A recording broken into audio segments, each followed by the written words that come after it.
समझेंगे रस क्या है और काव्य में हमारे लिए रस कितना महत्वपूर्ण है या रचनाओं में रस हमारे लिए कितना महत्वपूर्ण है। तो चलिए जानते हैं कि रस क्या है।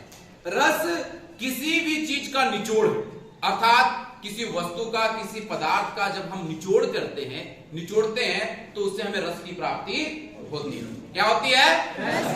रस की प्राप्ति होती है। और रस की प्राप्ति ही हमें आनंद की अनुभूति देती है। क्या देती है? आनंद। और यही आनंद जो है रस कहलाता है। ठीक है? रस भरत मुनि के अनुसार रस की संख्या कितनी मानी गई है? 8 मानी गई। कितनी मानी गई है? 8 मानी गई है। लेकिन अन्य और आचार्य हैं जिन्होंने 3 और रस की संख्या कहे हैं और कुल मिलाकर रस की संख्या कितनी हो गई? 11 हो गई। जिस प्रकार से हम रस के बारे में समझते हैं, जिस प्रकार से हम आनंद लेते हैं, हमें यह पता चलता है कि रस क्या है। रस हमारे कविताओं में एक उमंग भरता है, एक पढ़ने की जो लालसा है वो जगी रहती है। इसलिए रस का होना कविताओं में या रचनाओं में बहुत महत्वपूर्ण है। ठीक है? तो ये रस है और रसों का राजा श्रृंगार रस को कहा जाता है। किसे कहा जाता है? श्रृंगार रस को। श्रृंगार रस में 2 उपशाखा होते हैं, 2 रूप होते हैं। एक संयोग की अवस्था होती है और एक वियोग की अवस्था होती है। एक संयोग की अवस्था, एक वियोग की अवस्था। देखिए दोनों में अंतर क्या है इसको समझिएगा।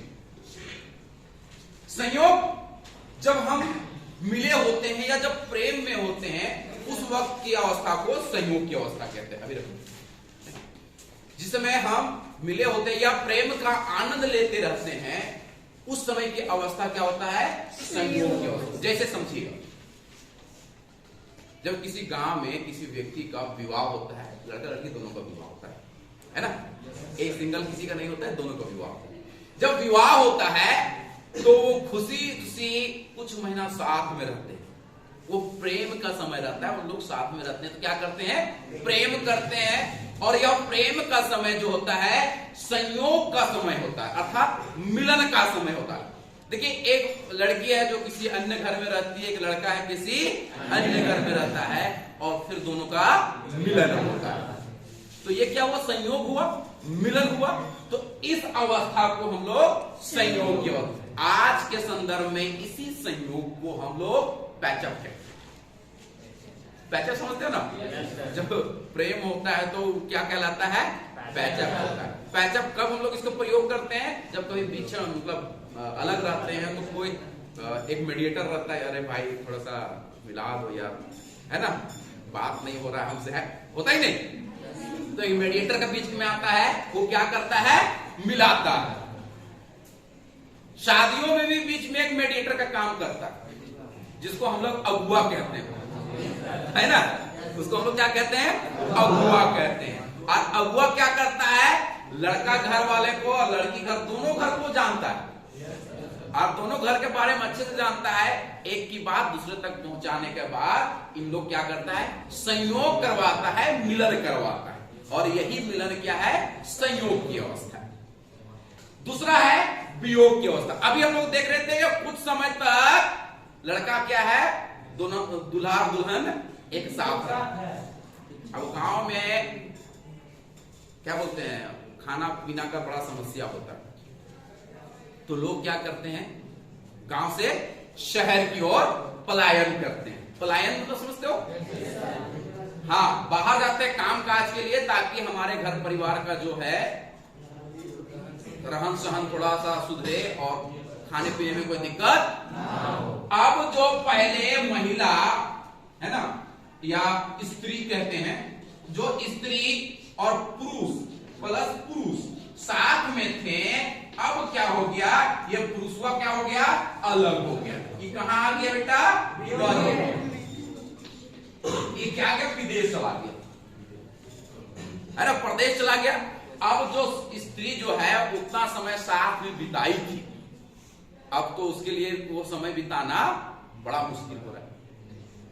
तो दोनों में क्या हो गए हैं, बिछड़ गए, है ना।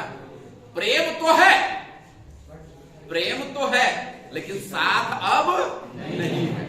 और साथ नहीं रहने के कर्म को हम क्या कहते हैं, वियोग की अवस्था कहते हैं। साथ में कहां था जी तुम, इसे हम लोग क्या कहते हैं, वियोग की अवस्था कहते हैं। और यही वियोग की अवस्था, अब देखिएगा क्यों है श्रृंगार रस को रसों का राजा क्यों कहा जाता है।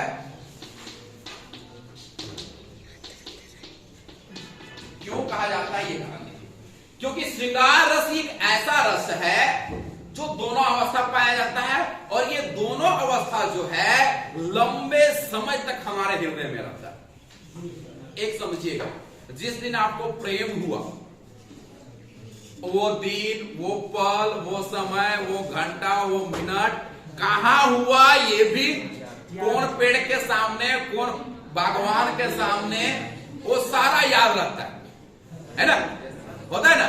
ठीक उसी पर होता है कि नहीं जी, ठीक उसी प्रकार जब वियोग की अवस्था आता है, उस समय भी कौन सा दिन था, कौन तारीख था, कौन महीना था, वो सारा कुछ हमको याद, और इतना याद होता है कि उस रास्ते से जाना भी हम नहीं चाहते हैं। जब टूटते हमारा दिल तब, है ना, हम नहीं जाएंगे। यही जगवा था जिसके चक्कर में हमारा ऐसा अब ये रास्ता में ना, इधर हम कहीं ने मुंह देखने के लिए नहीं आएंगे,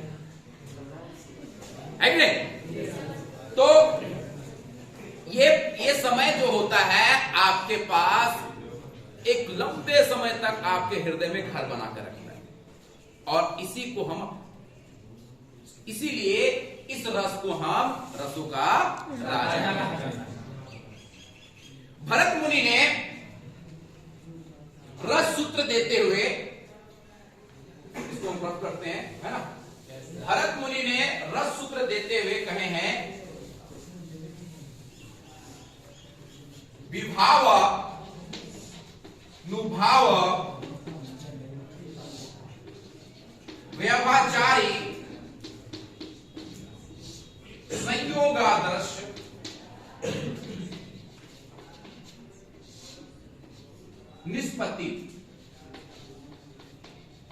निष्पत्ति। हाँ, ये भरत मुनि ने अपने काव्य ग्रंथ, क्या उनके काव्य ग्रंथ हैं जिनका नाम है क्या, नाट्य शास्त्र। इस नाट्य शास्त्र में काव्य सूत्र इस प्रकार से दिए हैं कि विभाव अनुभाव संयोगादर्श निष्पत्ति, अर्थात विभाव, अनुभाव और संचारिक भाव के संयोग से, विभाव, अनुभाव और संचारिक भाव के संयोग से रस की निष्पत्ति होती है। अर्थात ये तीनों जब आपस में मिलते हैं, ये तीनों जब आपस में मिलते हैं तब किसकी उत्पत्ति होती है, रस की उत्पत्ति होती है। और रस की उत्पत्ति जब होती है तब हमें आनंद की अनुभूति होती है, तब हमें आनंद की अनुभूति होती है। एक क्लास में आप लोगों को शायद बताए थे कि पिछले क्लास में हम बता रहे थे रस के बारे में। हम बोले कि रस की अनुभूति तब होता है जब हमें आनंद की प्राप्ति होती है। तो एक लड़की बोलती आनंद सर पीछे बैठा है, बताए थे आप लोगों को। तो ठीक है, जिस प्रकार से आप समझना चाहें समझें, लेकिन जो मूलभूत चीजें हैं उसको समझनी चाहिए।